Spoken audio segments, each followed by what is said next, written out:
करवीर तालुक्यातील नंदवाळमधील मुलांनी अवनीच्या माध्यमातून एकत्र येत बाल अधिकार मंच स्थापन केलाय।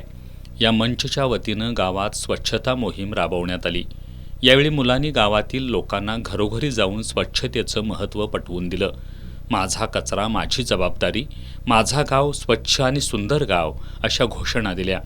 या स्वच्छता मोहिमेला गावातील नागरिकांनी उत्स्फूर्त प्रतिसाद दिला। या स्वच्छता मोहिमेत संकलित करण्यात आलेला सुका कचरा पुनर्प्रक्रियेसाठी ग्रामपंचायतीकडे सुपूर्द करण्यात आला। यावेळी लोकनियुक्त सरपंच अमर कुंभार यांनी मुलांच्या स्वच्छता मोहिमेचं कौतुक केलं।